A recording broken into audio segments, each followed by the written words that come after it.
I've literally watched all the stitches to this video, but this story that I'm about to tell today, even though it happened years ago, still gives me chills, and I feel like it has a lot to do with why I quit my job. So I used to work in long-term care, for those of you that don't know, pretty much a nursing home. I was a certified nursing assistant out of high school. This was my first big girl job, okay? So when I first started, I didn't know a lot about the different types of shifts, but there's pretty much 7 to 3, 3 to 11, 11 to 7. I worked the 7 to 3, which was 7 o'clock in the morning until 3 o'clock in the afternoon. As time went on, I slowly started to transition to 3 to 11 to work around my college courses. But every now and then I would pick up an 11 to 7 shift. It didn't take long before I started working there where people were telling me about this one particular resident that had an issue with people of a certain color coming into his room.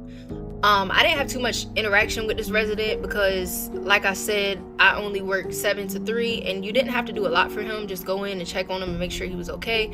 Bring him his food tray. Every now and then he might ask you for help to go to the bathroom, but that was about it. I had heard that this resident could get kind of nasty sometimes. I also heard that he had dementia, so he was like seeing stuff. And I also remember going in his room a couple times and seeing all of the mirrors in his room covered up. This is gonna come back later. So on my first 11 to 7, we'll call this nurse Patty. Patty pulled me aside and she was like, hey, this is the list of people, pretty much doing a report for when I first, clocked in, starting my shift. She told me who I had, who was total assist, which I had to do everything for, and who I could pretty much, let. So I noticed that this list had this certain patient's number on it, this certain resident's number on it. His room number was on there. But instead of it saying, just limited assistance or whatever, it was like total assist. So I asked, I'm like, I know I have him during the day and I just go in and check on him and make sure he's okay. If he rings the call light, I'll go in. But other than that, that's about it. When did he become a total assist? So she proceeds to tell me that the night before, he got so scared and so frantic and thought something was in his room that he jumped out of his bed and fell on the floor and did something to his hip. So at this point, currently, he's a total assist, meaning I have to go in, I have to check on him, I have to do everything for him. I say, cool, no problem. I start doing my rounds, I start checking on my people, passing out ice water, changing people, as I normally do. Literally, not even 15 minutes into my shift, his call light is on. I go in, I make sure everything's okay. As soon as I get in, I kid you not, this man is literally in the fetal position. I walk up to him and I ask him if everything's okay. Obviously, when I walk up to him, I'm very careful because, like I stated before, he did not like people of my color coming into his room. During the day, he would make a big deal out of this. Like, if he could get a nurse or a nursing assistant of a different color, he definitely would. He did not pay that any mind. He literally jumped straight into, they're in here, they're after me, please help me. I'm looking like, who is they? He's like, you don't see that little boy behind you? No, I can't say that I do, sir. So it took me literally 15 minutes, and by the grace of God, I was able to calm this man down. We're going to call him Mr. Johnson. After I calmed Mr. Johnson down, I left out of the room, and I went and did my rounds like usual. Literally, not even 10 minutes later, he's back on the call light. I said, okay, maybe he's got to go to the bathroom or something. I don't know. So I went in, checked. This time when I went in the room, I noticed that the room was extremely cold. Extremely cold. When I went in there, earlier, it was not cold like that. Now, that nursing home in particular was a little colder on the graveyard shift. But when I tell you it was cold to the point where I could see my breath cold. At this point, not only is he in the fetal position, but he is also under the covers and he is also crying. So I walk up to him. I lift the cover up. I look under the cover. Again, he's sitting under there. We make immediate eye contact and he's like, help me, please help me. So I'm trying to calm him down because whatever he's seeing, I'm just not seeing it. So I'm like, Mr. Johnson, I'm going to need for you to cooperate with me. I'm going to need for you to tell me what's going on so I can better assist you and we can get through this shift together. At this point, I'm doing what I've been taught to do for somebody that's going through a dementia or Alzheimer's crisis, which is what I was told that he had. He calms down a little bit and he literally just starts talking. And when I tell you this got crazy quick, it got crazy quick. So he's telling me that when he was younger, about in his 20s or 30s, he was married to a young woman. We're going to call her Maggie. Him and Maggie had just bought a farm. It was literally just him and Maggie. And before you knew it, Maggie got pregnant. Back then, it literally wasn't uncommon to have people of color hired as help to help you on the farm, to help you raise kids, whatever the case may be. This was post-slavery, but people was very much still feeling entitled to doing whatever they wanted to do to people of color. So that's the time frame we in. He tells me that months go down the line, Whatever. He goes and he wakes up early one morning. He sees that his wife is a little uncomfortable. She tells him like maybe the baby's coming or whatever. He doesn't think nothing of it. He goes out, get on his tractor, and he does his farmer work. He has a farmhand named Tommy. Tommy is a black man, okay? Around lunch, he's guessing is when his wife went into labor while he was still out in the field. His wife called her mother-in-law, which was Mr. Johnson's mom, her sister-in-law, and his brothers came as well. Everybody's making sure that everything's going okay. The baby is finally born at some point. When the baby is born, I guess everybody in the room looked around at each other and realized that this baby was not in no way, shape, or form white. The brothers immediately take the baby and they go outside. His mom sits there with her and they go. They snatch this baby and they take the baby outside. Meanwhile, all this is going on. Him and Tommy are still out in the field. They took this baby out into a body of water, and I will not be saying what they did to this baby, but you can only imagine for the time period. Him and Tommy finally wrap up their work for the day and he heads back to the house. When he gets inside the house, he sees his wife sitting there with his mother. His wife is crying. His mom's just sitting there irritated and pissed off. He asks what's going on, and that's when she gives him the whole rundown that your wife was pretty much sleeping with your field hand, and this is the situation that you're in. So he asks, where's the baby? And the mom says, your brother's taking care of it. Don't worry about it. You need to figure out what you're going to do with her. Meanwhile, this is going on. His brothers have went and got Tommy out of the field. The things that they did to Tommy, again, I cannot describe it here on TikTok, but just imagine the torture and everything that he went through. They literally just left him there in that field. They left him there in the middle of the field. This man proceeds to tell me that when he finally figures out what happened and what his brothers did, they literally acted like nothing ever happened. And every night, Tommy and his son will come and visit him like clockwork. At this point, when I tell you the chills are running up my spine, literally every hair on my body is sticking up. I don't know what to say. I'm like, when they say frozen in fear, I was frozen in fear. Because it's like, as soon as he told me that story, I could pick up on what was in the room. Before, I couldn't pick up on what it was, but I could immediately feel something else in the room with us. After he told me the story, I finally got him to calm down and he went to sleep. He slept for literally a couple hours, and at this point, we're at 3 o'clock in the morning. Like clockwork, he hits that call light again. I go back in. I remember walking into the room and all of the sheets were taken off of the mirrors, which I thought was very strange because he wanted his mirrors covered up for a reason. I went over to Mr. Johnson and I touched him to make sure that he was okay, and this man was ice cold. He had died. As I went to leave the room to go contact a nurse, oh my God, I'm getting chills. I'm literally passing by this mirror, and as I'm headed out, on my left is the mirror. I turn and look in the mirror, and behind me, to the far wall of Mr. Johnson's room, I see a taller figure, and I see a shorter figure standing beside this taller figure that I would say is probably about the height of a 5-year-old child. I have never seen nothing like that in my life, ever. And I cannot explain the amount of fear that ran through my body, but I got out of that room so quick, I will tell you that. The crazy part is that when the nurse came in, we could not understand how these mirrors got uncovered. Even the one in the bathroom was uncovered. The one in his room was uncovered. Again, this is a man that just hurt his hip yesterday. There's no reason why he should have been out of bed taking these blankets off this mirror, and I know he wouldn't have done it anyway. Also, the fact that she felt like he had been dead for longer than I said he had. But again, I had just talked to Mr. Johnson. I had literally just talked to him. So I don't understand how a dead man talks, but maybe y'all can let me know. And when I tell you, baby, I only lasted 3 more days after that. I didn't sleep for days. I said, I'm not coming back. Y'all ain't gotta worry. Boy, have I been waiting for a trend like this, because everything that I'm about to tell you are true events that transpired to me and my family from October 2011 until March 2014. So this is the house in question, and I was able to find it online.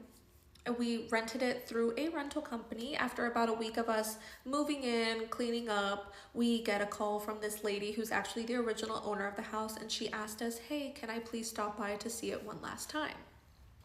So of course we didn't think anything of it. We're like, of course, stop by, come see it. So it turns out this lady was very sickly. I don't remember what illness she had, but she was leaving for treatment and the prognosis wasn't looking good. and she was telling us different memories she had with her family in that house. And once we get into my room, it was green and it had this cute little picket fence floral. This is the only picture I have, it's not that good, but it had little bunnies and stuff. And she said, please, if you aren't going to change anything in this house, do not touch this room.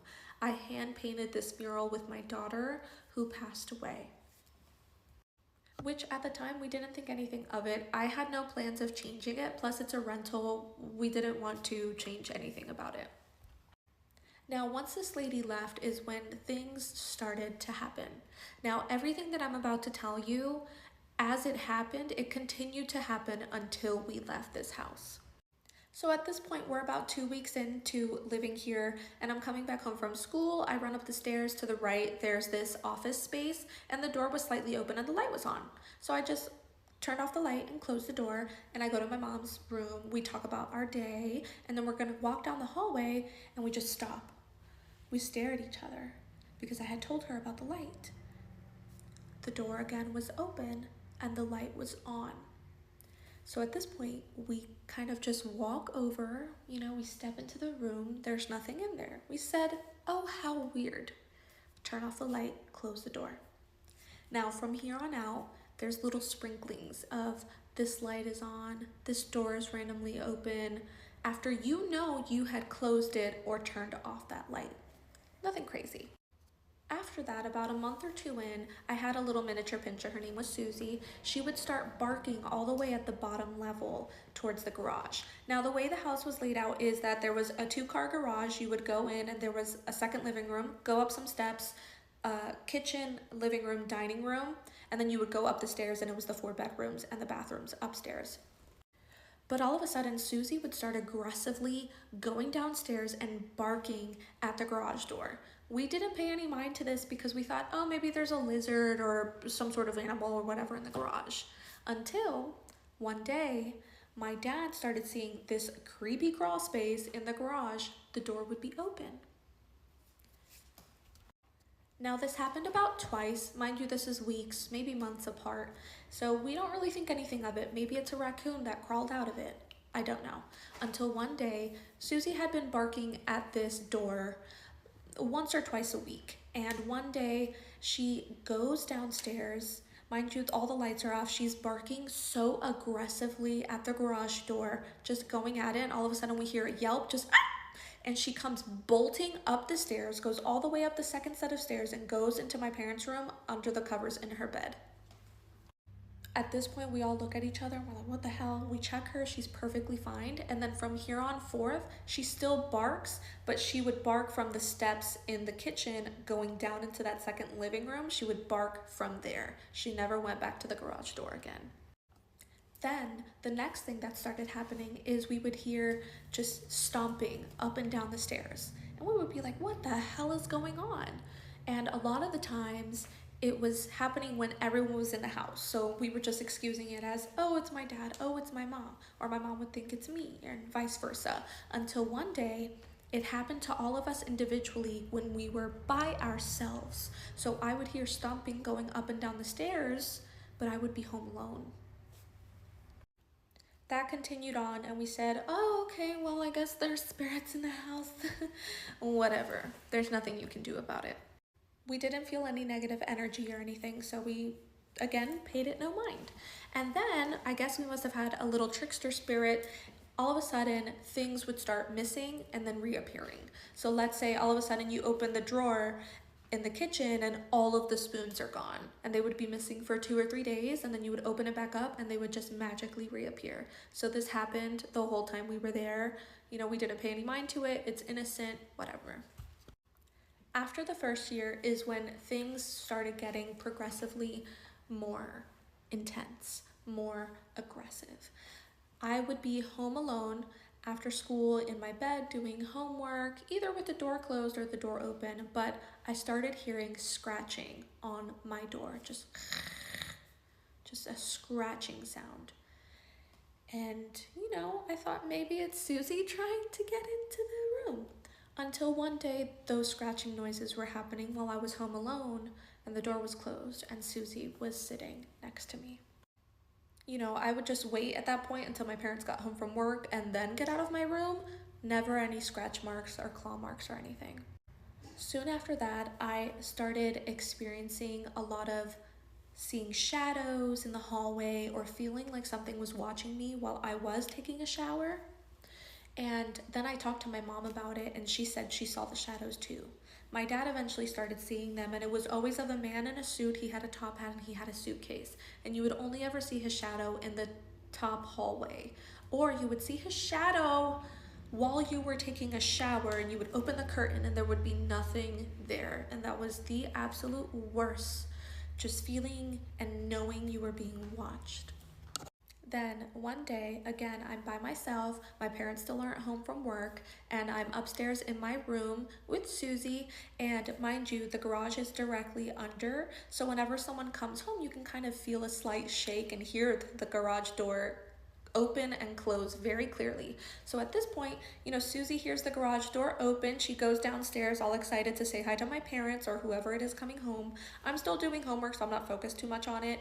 And I literally hear the garage door open. I hear my mom with ruffled backs, and she's like, Joelle, come down here. Help me with the groceries. I'm like, okay. I go downstairs. My mom isn't in the kitchen. I just find Susie staring with her head little cocked over at the garage door. And at this point, I start shaking. I'm like, Mommy? No answer. I open the garage door. It's empty. The garage is closed. No one is home. At this point, I bolt it upstairs, lock myself in my room, and I do not come out of my room until my parents come home. After this occurs once or twice more, and then after that I completely ignore it until my mom physically comes into my room and says, hey, help me with the groceries, because that freaked me out, and I'm not trying to mess with anything like that. Not for me. And then one day, all of us are home. I'm in my room, my mom's in her room, my dad's downstairs in the living room watching TV, and all of a sudden, all of the lights start flickering on and off. All of the hallway coat jackets, all of the closets open up, and stuff just starts getting thrown out of it. Now this is the closet you could see directly in front of the living room that my dad saw just rip open, and just everything was closing out. What the fuck? At this point, heavy, intense, dark energy was flowing through, and a few days later we get a call from the rental agency letting us know that the lady who owned the house passed away that night. I'm literally getting goosebumps. And then after this, right here in that door, my mom had a little half curtain. After that day, there was this big dark shadow of a man just standing in front of the door. At first, I thought maybe it was just my reflection or something, but all of us saw it. And one day, out of curiosity, we were like, what is that? Maybe it's a trick of the mind. So all three of us opened the door, no shadow, close it, full figure, shadow figure of a tall, big man just standing in front of the door. Now this shadow, it did nothing to us. It didn't feel any negative presence of it, but it was there until the day we left that house. Like I said, after we found out the homeowner had passed away, a lot of the activities started ramping up. It was almost every single day, and at this point it started getting more aggressive, but it was definitely more towards me. I was the one experiencing the most. My parents saw a few things, but I was experiencing a lot of the hostility. And I don't have enough time, so I have to do a part 2. Alright, so we're back at it for part 2 of my haunting ghost stories. All of the events transpired from October 2011 until March 2014. Like I said in the previous video, after the homeowner passed away, a lot of the energy turned very heavy, very hostile, and I felt like a lot of it was directed towards me. So after that happened, I started having very vivid nightmares. They felt very real, very harmful, and every single time I had them, these were weekly, multiple times a week. I would wake up at 2 or 3 in the morning, and I started experiencing sounds and feeling things in my room after that night. And what I mean by that is waking up at 2 or 3 in the morning, the room is pitch black, and I would hear just, mind you, I had carpet in my room, and I would literally hear dragging feet stomps in my room, starting from my door that was closed all the way to where it would get to the head of my bed. And I could just feel a presence there, and I would just hide under the covers. I didn't want to look at it. I would pray and hope that whatever it was would go away. And after that, that occurred several times where I would hear that dragging just sound walking towards me. Eventually, it got into my bed. Whatever it was, I literally felt the weight of it lay next to me and into my bed. And again, I would just pray, and hope that it would be over. Sorry to get emotional or my voice gets shaky. It's just that was a moment in time that I was just so scared, and I feared for what would happen to me at the time. And it happened a couple times where whatever that was would get into my bed, and I would just pray until one time it rolled over onto me, and I just felt an immense pressure on my chest, just squeezing and literally indenting me into the bed, and I could not breathe. So then that happened a few times, and I would just scream, and my parents would run into my room, and the moment they did, whatever it was would just leave.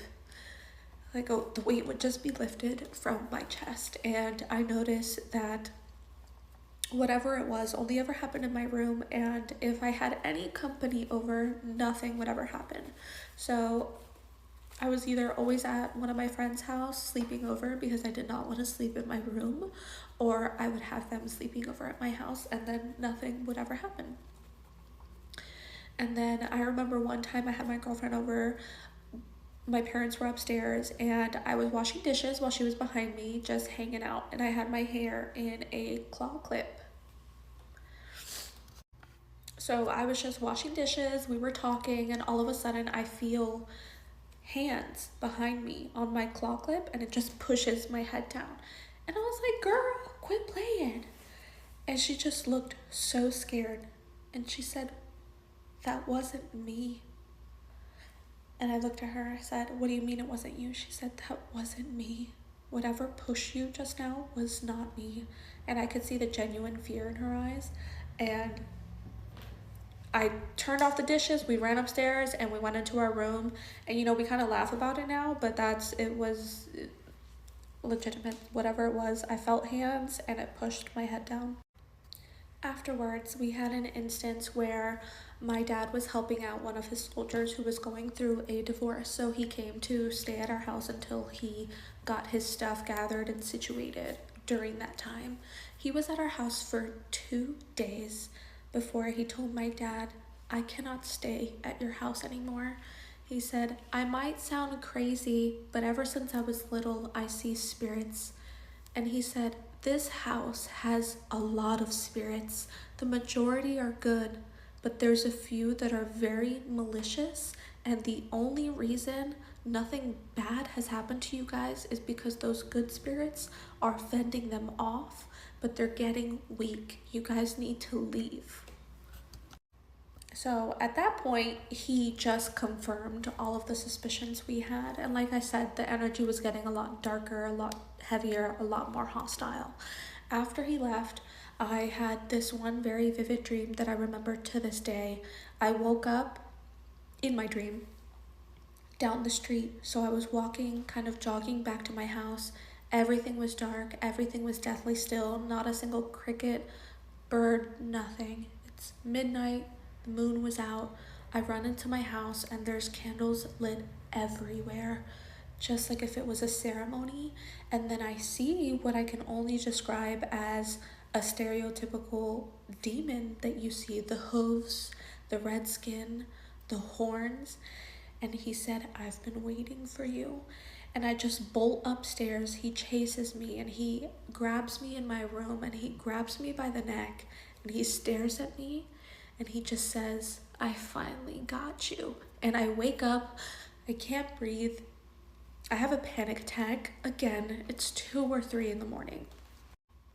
I tell my parents about it. So at this point, my mom is dead set on getting the house cleansed, getting some holy water. But before that happens, they're out of the house. I'm in the house alone again. And I have my room door shut at this point. I don't want anything entering my room. I have my dog, and all of a sudden I hear that scratching again, except it's very persistent. It's very intense. And I just yell at it. I say, "Leave me alone. Leave me alone."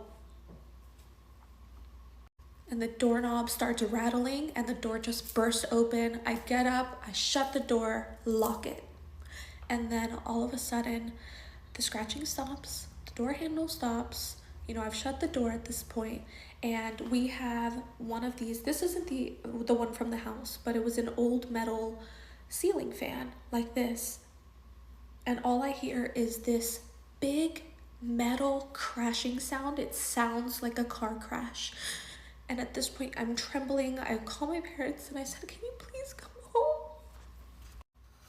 At this point, my parents come home, and when I finally get out of my room, speaking with my parents on the phone, and I know they've come home and it's not spirits mimicking them or anything like that, I come out of my room and we look at that ceiling fan, and it is fully dented in. Whatever it was, bashed it in with one punch or throw, whatever it did. And at that point, we had the holy water, we fully cleansed the house, and everything died down. I didn't have the vivid nightmares anymore. Nothing was bothering me in bed or doing anything like that anymore. The only thing that was still there was, I guess, the little trickster spirit moving stuff around or hiding stuff, the stomping up the steps, and the shadow figure up front. After we fully cleansed the house and had someone come in and properly cleanse it using holy water everywhere and making sure to basically cleanse every couple of days, we didn't have any issues for the last few months of being there. And then we left March 2014. My dad got orders. He went to Texas. I was already in college, so I got an apartment in a different area in that town. And by far, that is the absolute worst experience I've ever had with anything paranormal. Okay, and I'll go second. So growing up throughout high school, I lived in a family home with my mom that used to be my great-grandparents' house. So my mom's grandparents' house. I feel like I've always had this strong ability to sense things around me. I also don't want to sound like super duper like hippy dippy right now, but it's true. And throughout the time that I lived in this house, I always felt something. Always. And there was one event that changed everything and really confirmed to me that what I was feeling was true and that the paranormal is real. So going into that story, whenever you enter the house, so it's like the front door, and then you were greeted with a staircase. It was like a little bit to the left when you walked in, but it was basically right when you opened the door. Up those stairs, to the right was my bedroom, to the left was another bedroom that was more of an office for us, and then straight from the stairs, like going up straight ahead, was a smaller room that we turned into like a walk-in closet kind of deal. And there wasn't any bathroom upstairs, so the only bathroom in the house was downstairs. So if I had to wake up in the middle of the night to go to the bathroom, I had to wake up, go down the stairs, go to the bathroom, go back up the stairs, go back to bed. There was one night where I had to pee so bad, so bad. And usually I would just hold it and I probably had UTIs for that reason, but I would hold it because I didn't want to go downstairs because I was scared to death. I could just feel everything. And so one night I woke up, opened up my bedroom door, went to turn to go down the steps. I'm getting chills just thinking about it. Went to turn to go down the steps, and at the end of the steps, there was a woman standing there. She had her arms crossed like this. She had super long black hair. She was wearing like a drapery kind of frumpy outfit. And as soon as I turned the corner to go down, she turned her head like this. Her arms were still crossed. She turned her head, looked up at me, gave me like a smirk, and then turn back around to look out the window of the front door. I was frozen. I could cry thinking about it right now. I was frozen. Frozen in fear to where I felt like I couldn't scream, but also frozen in a sense of like my fight or flight kind of kicked in. So slammed my door, ran back into the bed under the covers, sobbing, calling my mom. I was telling her, there's somebody in this house. Somebody has broken in. You need to call the police. Call 911. There's somebody in this house. I could hear her getting up, turning on all the lights, saying, hello, hello, is anybody here? She comes upstairs. She's like, there's nobody here. Like, I don't know what you're talking about. And from that day on, I slept in bed with my mom throughout high school because I was deathly afraid. Not that this being was scary looking, but the fact that like I saw her was insane. There was a ton of other stuff that happened in this house that just made me feel uncomfortable. There was stuff that my mom came out and told me, but not until after I moved out of the house, because why would she want to scare me even more? There was just so much. I have so many other stories, but that is my main one that really just like sealed the deal for me. It was crazy. But yeah, that's my story. Hello and welcome back to a series of spooky stories, The Haunted Tea Spill. This series is brought to you by all things spooky and ungodly amounts of paranormal activity. I just had to add in a jump scare. Be prepared. Hi, my name is Tina and my TikTok is at Tina's Nail Nook. I've been watching you for a while now and I figured that it wouldn't hurt to send you one of my favorite ghost stories. I've had a lot of ghost encounters in my life and I've been writing them down for a while, so maybe I can share them. This particular story is about a ghost named Tim. If you'd want me to send you any more, I would gladly. Of course. The salon ghost that followed me for 5 years. In 2019, I started working at an Aveda, I don't know, salon in Florida. From the very beginning, I could feel something in the spa area. The energy was heavy, but not threatening, almost like someone was always standing just behind me. At first, I joked to myself that it felt like a cowboy/native energy, like some mix of an old Native American presence or a cowboy lingering in the shadows. That's what I used to call him in my head until I gave him a name. Tim. The first time anything physical happened, I was switching laundry alone when I felt a hand gently touch my hair and pet down my upper back. Don't fucking touch me. Jumped and immediately checked around me. There were shelves holding towels just above where I was standing, so I thought maybe something had fallen, but nothing had moved. The room was still, the door behind me was closed. I knew I wasn't alone. Let me turn into Mike Tyson on some ghosts because don't fucking touch me. I didn't say anything at first, but at our Christmas party that year, my coworkers casually brought up the spa ghost. Y'all knew this whole fucking time? One of the night cleaners said she'd seen a tall, dark figure in the mirror. The spa girls had all their own experiences, usually hearing him or catching glimpses and reflections. That's when I realized I wasn't the only one feeling it. At least you're not alone. After that, the activity picked up. One night after hours, I was doing a coworker's nails in silence when we both heard a man's voice coming from the spa, loud and clear. We looked at each other. We thought we left music on, but when we checked, everything was shut down. No lights, no sound. My coworker, who's very religious, immediately backtracked and said that she didn't hear anything, but I saw her react the same moment I did. Then came COVID in 2020. We were shut down, but I still came in to answer phones and do curbside pickup. The bathroom was in the spa, and to reach the light, you had to step a few feet into total darkness. One day, I opened the door and it felt unnaturally dark. I took one step in and suddenly this overwhelming cold hit me. Deep, masculine voice laughed directly in my face. Ha, ha, ha. It wasn't playful. It was wrong. I was so terrified, I actually peed myself. You know what? Valid. I had to call my boss and ask if I could go home to shower and change. After we reopened, things continued. One night while closing up, I was turning off the spa lights alone. From the switch, I could see the spa door reflect in the mirror. As I flipped the light off, I saw a tall black figure, easily over 6 feet, walk past the doorway. My blood ran cold.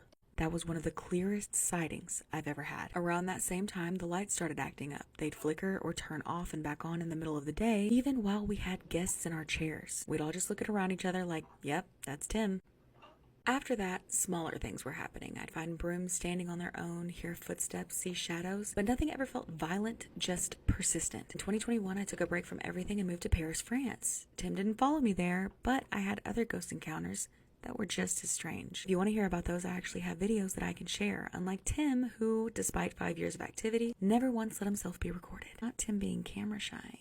Yes, of course we'd love to see it. After Paris, I came back and worked at the same salon until September of 2022. Right after I left, my coworkers told me that the spa felt different, lighter. The hauntings stopped. They all said the same thing.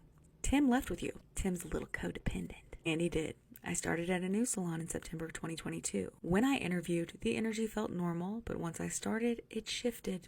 I saw him in mirrors, heard knocking, felt that familiar heaviness. I stayed until March of 2023, then opened my own salon suite in a brand new building. Didn't matter. I built my own nail desk from scratch, and soon after I started hearing knocking from inside of it. One day, a hairstylist down the hall asked if I'd ever seen a tall shadow walk the halls. She said she'd watch it pass her window early one morning. When she stepped into the hall to follow it, no one was there. Later, another nail tech who didn't know that stylist told me the exact same story. I stayed until April 2024. Even now when I visit, people say that the knocking continues. Shadows still move through the halls. Everyone knows the legend of Tim, the salon ghost. He followed me through 3 salons over 5 years, all right here in Florida. Never mean, never gone, just there. I don't know if we would call Tim the salon ghost, because while he is only active in the salons that you're at, he's literally only active with you there, or with you working there. Do you have some cursed object with you or something? Like, was your e-file passed down or something? It's funny that this is a story that I'm reading a couple days after my friend owns the salon that I first started working at just showed me some paranormal footage in her salon from the other day. The lid just flew off of a hairspray bottle while they're just sitting there talking. Shit was crazy. Anyway, rate it on a scale of 1 to 10. 1 being the least scary, creepy, spooky, 10 being the most. If you have a story of your own that you want to submit, you can do so on the link tree in my profile. If you need a microphone, this is a great one. If you can hear the scratching on my window, I am so sorry. The wind is blowing so hard, and that branch is going to be the end of me. This is wonderful if you do storytelling content the way that I do, or if you do podcast, want to start a podcast, great microphone to start. I've had it for like 2 to 3 years now. It comes with a USB cord, but I got a USB to Type-C adapter and it plugs straight into my phone, and I've never had an issue. So if you like this microphone and you want it, she will be linked in the video. I'll see you all at the next episode. Stay spooky, friends. Tell me a ghost story that sounds completely unbelievable but is entirely true. I'll go first. When I was 8 years old, my family and I moved to a small town in the Midwest, and it was a farm town. It was built in like the early 1800s. I think it was part of like the Homestead Act or something. And it was, had a bunch of acres, a barn that had burnt down. Like, it was an active farm back then. Lots of history. People definitely passed away on the property, that we knew for sure.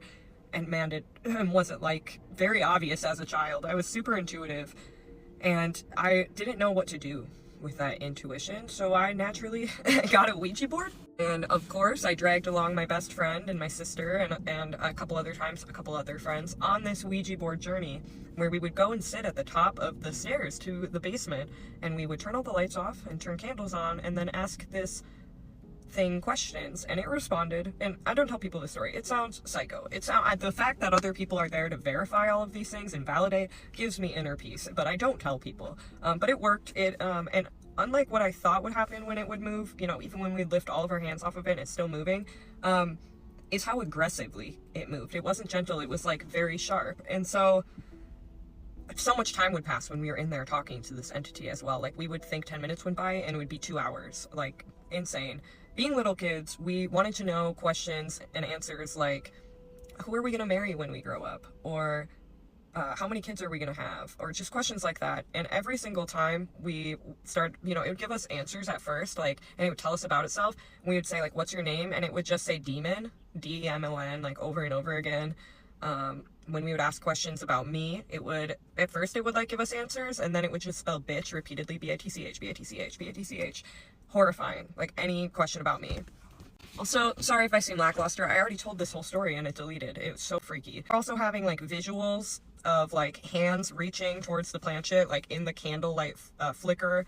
This entity gave us details saying that it was like buried in the cemetery.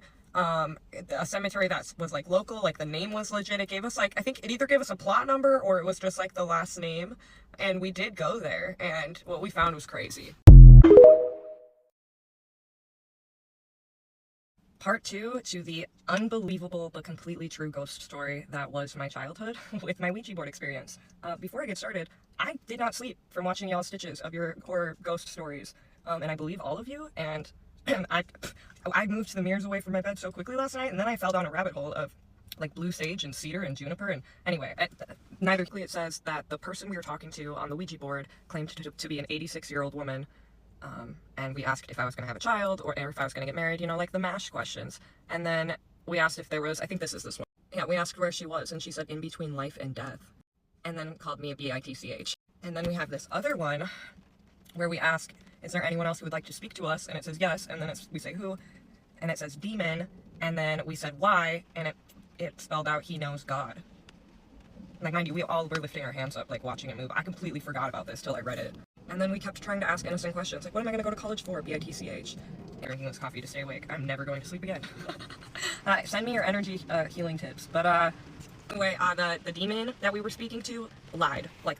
Told us that it was buried in a cemetery. My friend says we were talking to multiple entities. I personally think we were just talking to a demon. Also, I always stutter in the morning, so. But I'll tell you a little bit more about what my friends have to say. My one friend is a mother, so she's obviously tending to her child right now and can't respond right away, and my other friend is a cop. So we're all living lives, probably trying not to think about demons. I'm just weird, I guess. I've got one for you. So when I was 19, I moved into this house after a breakup, and I found this room on Facebook Marketplace. This girl was selling her room or whatever, subleasing it, and it was, I think, $250 a month, and I was like, yeah, let's go.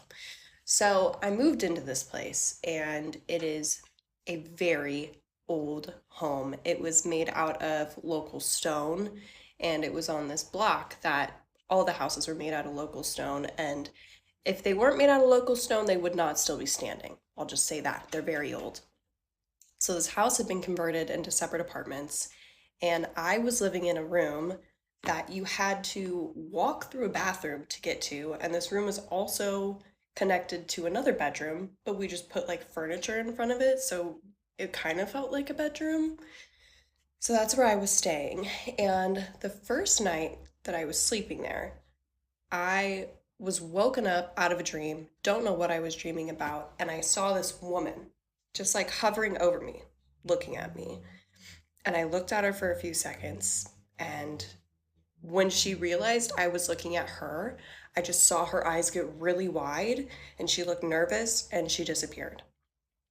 And I've never really given that a lot of credit because I was waking up out of a dream. You know, sometimes you just see things. I don't know. But then the next day when I was leaving to go do something else, you know, I was opening my door, going through the bathroom to get out of the house. I swore that I saw someone like crouched in the corner of the shower. And I thought that was weird. But because the night before and how I was like, that was probably just a dream. I'm probably just paranoid right now. I'm not going to give it any credit. So time goes on, right? And I get a cat. Love the little thing. She's precious. And it gets to a point where, you know, I'm 19. I'm full-time college student. Her food was more expensive than mine, and I couldn't afford to keep her anymore. So one of my friends took her, and I noticed as soon as she was gone that things started to get a little hairy. Like from that day forward till I moved out, every single day something happened. Didn't matter if it was daytime, nighttime, or anything. But that little figure that I had seen crouched in the shower was a little boy. And he was very upset that my cat was not there anymore. So what did he do? He terrorized me. Like, it got to the point where I had to rearrange my room so when I would wake up and roll over in the middle of the night, I wouldn't see him because he would stand in the corner where I had my cat's stuff, as if like protesting that she was gone. And that was every single night from that point on. During the day, I would have hangers and clothes fly out of my closet. Did not matter. Door would open, closet and clothes would just fall out. And it became a normal thing, you know, like I would see him and I wouldn't think twice about it because I didn't want to engage. I didn't want to encourage it. So what I would do is I wouldn't say anything. If he was really scaring me, I'd go to someone else's house. I just dip out because, you know, like child spirits, you don't really know if it's a real child or not. I think this was a real child because he was just throwing tantrums and taking it all out on me. The scariest thing that ever happened with him though was I was doing laundry one day. I guess my cat had probably been gone for a couple months now, and I'd become adjusted to seeing him. It wasn't anything new. And I was folding my laundry on my bed, and I watched him crawl out of my closet, look at me, and crawl underneath my bed. It actually makes me sick to my stomach, even thinking about it, because I don't know if you've seen any scary movie. It was horrifying. So yeah, I dipped. I didn't come back for like 2 days because that was horrifying. And before I left, though, I did get on my hands and knees and look under the bed to see if he was there. One of the bravest moments of my life, he wasn't. And at that point, I was already done. You know, I didn't care that I didn't see him. I was done. So, I mean, my laundry was clean. It didn't matter. I dipped. And from that point on, it never got that bad again, but he was almost always in the shower when I would be leaving. And the way that our bathroom was set up, like the mirror faced the shower, and there would be times where like I would be getting ready.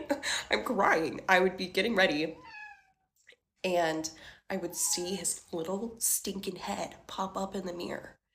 And I had to start sleeping with a face mask because I would roll over in the middle of the night and he would either be in the corner of my cat's stuff or he would be at the end of my bed or he'd be in another corner. Like it was something straight out of Insidious. And I'd say that's one of the worst ghost stories I have at that house, definitely, because I never saw that woman again. There was one figure I kept seeing in the kitchen, but I never saw their face. They only stood with their back to me. So, you know, I think our timelines were just crossing or something. But no one else in the house that lived there ever had any encounters that I know of.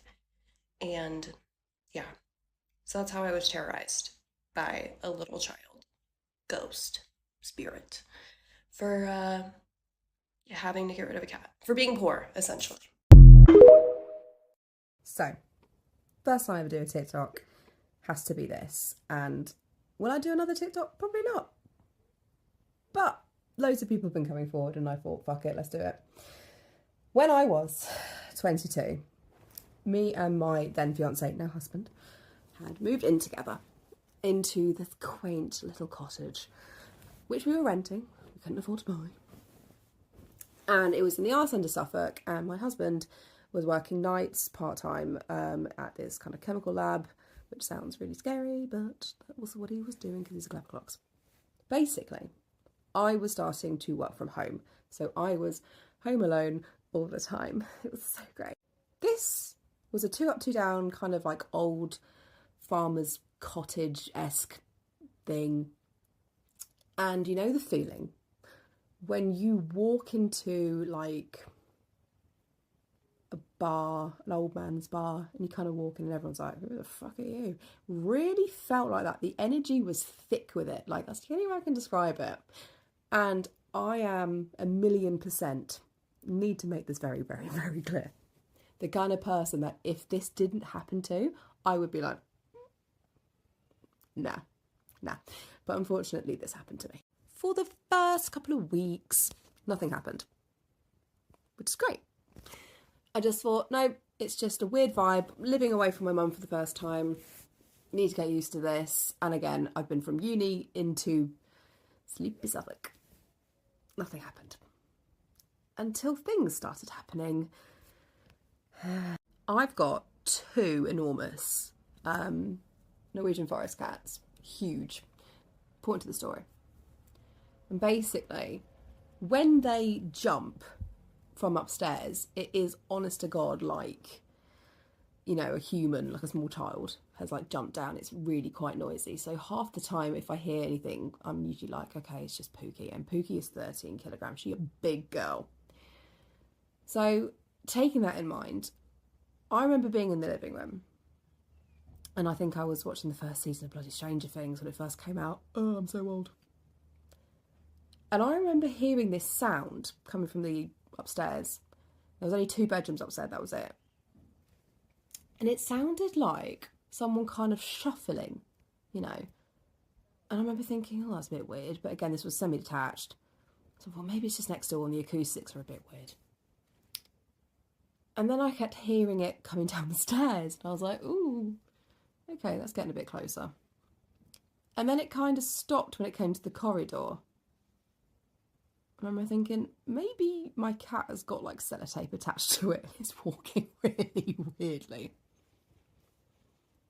And then I remember kind of poking my head down, because you could see all the way down to the bathroom, because there was a bathroom at the bottom of the stairs. And I said it was the only one that was there. And I thought, and I remember thinking, I'm going mad. I honestly thought I had seen a head pop round where the stairs were. And I was like, nope, I'm going mad. I remember taking myself off for a very long walk. And then things started getting worse. My cats had this little play toy thing where it kind of looks like a figure of 8, and there's like a big flashing ball, and you can tap it and it will flash. And that would just go off all the time, but you had to literally had to tap it. And I would look like an absolute madwoman. I used to like jump next to it, and I used to be like, there has to be a logical reason. Maybe the batteries are low. This thing would be pushing, like it'd be like going around its track. And I was like, oh my God, what the hell is happening in this house? I was hating life. And then I started seeing him more. I would consistently see an older man's head, predominantly hot. It can't see like that. And it would be mainly in my kitchen window when I'd be sitting in the living room. And I, at first, used to think maybe it's like a neighbour, because I lived in Suffolk, where God's waiting room. And I remember used to think that maybe it's an old man that's got lost. So I used to get up a lot and just like go into my garden to see if it was someone there, because we all had like gardens that would back onto each other. No one would be there. And then it started happening in the house. Things got confirmed for me in a very big way when my husband came to me and said that I needed to stop calling his name out in the middle of the night. And I remember thinking, what the hell are you on about? I'm asleep. I love my sleep. And he'd be like, yeah, you're just like constantly calling my name. And I'm like, I'm bloody not. I'm asleep. He'd be like, yeah, you are. And then things started happening to me where I'd be upstairs, like on my laptop doing some work in my bedroom. And I'd hear someone at the bottom of the stairs saying, Annie. It didn't really sound like Callum, but it kind of did. So I remember just kind of like, hi. Nothing. It would just mimic and say my name or Callum's. Oh, it's just so horrible to think about. Ugh. And this would happen 2-3 times a week.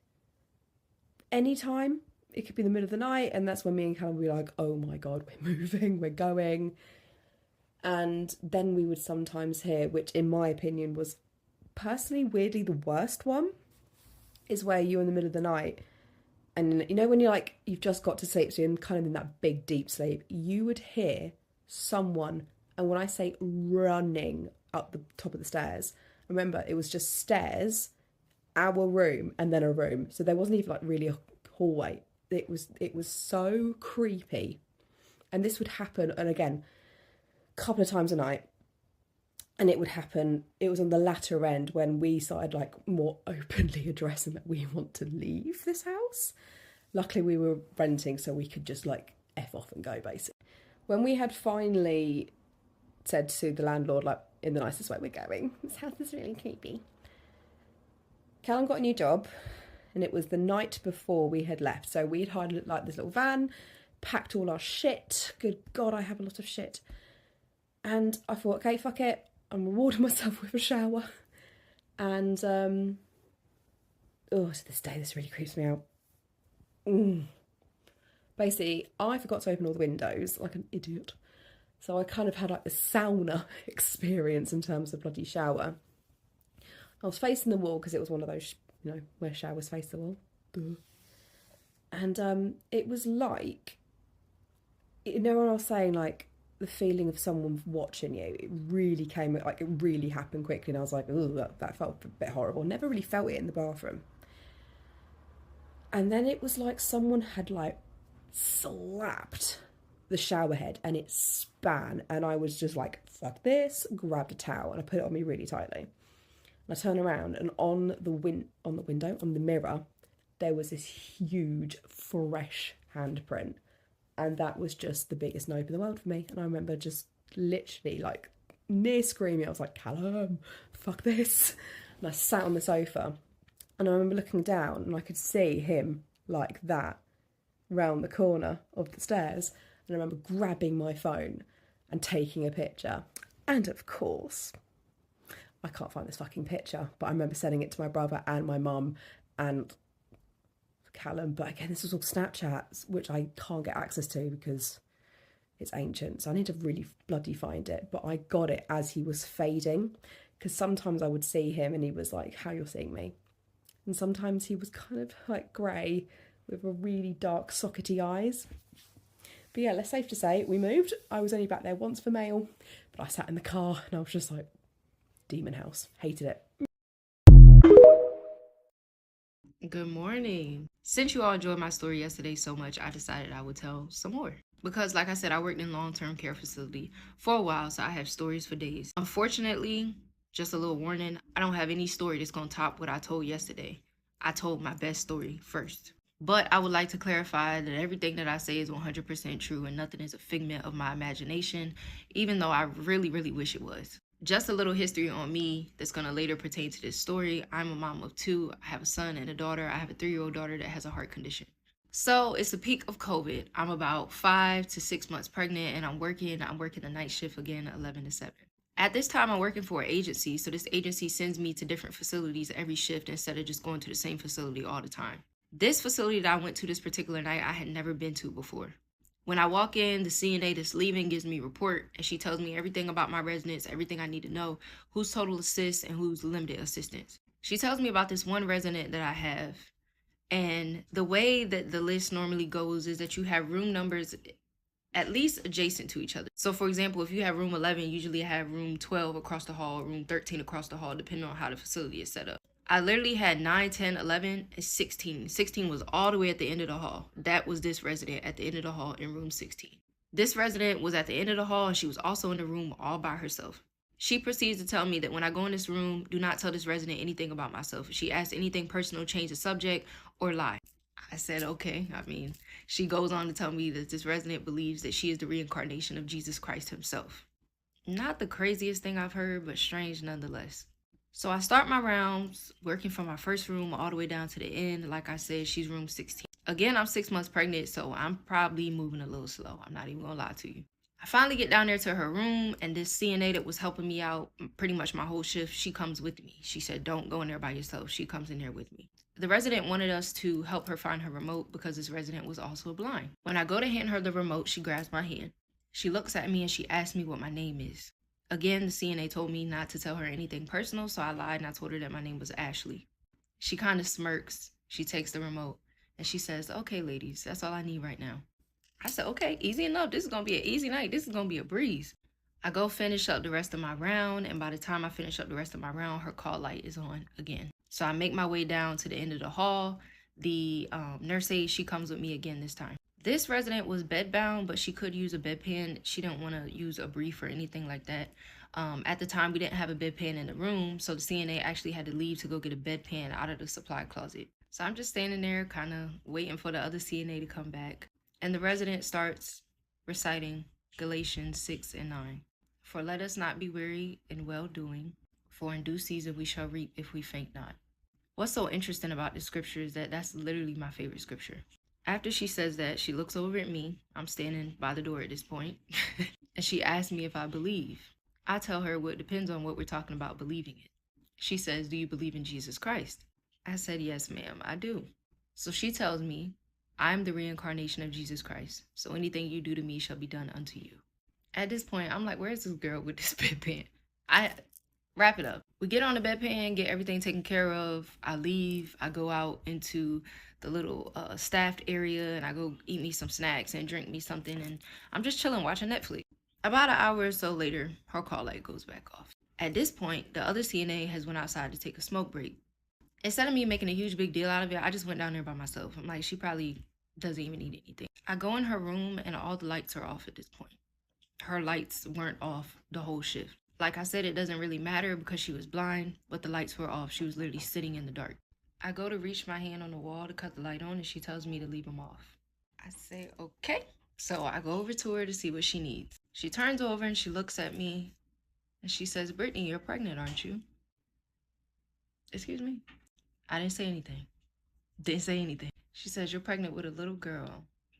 That's so sweet. Too bad your baby has a broken heart. Where's your God now? This is information nobody knew except for me, her father, and my close relatives. And when I tell you to this day, I still don't understand how that woman knew such intimate details about myself when I never told her nothing like that. Never told her nothing like that. Y'all already know what I did. Called up my recruiter. Yes, 4 o'clock in the morning. And I told her that I will no longer be returning to this facility. I'm going to finish my shift out. Do not send me back here. And I meant every word that I said.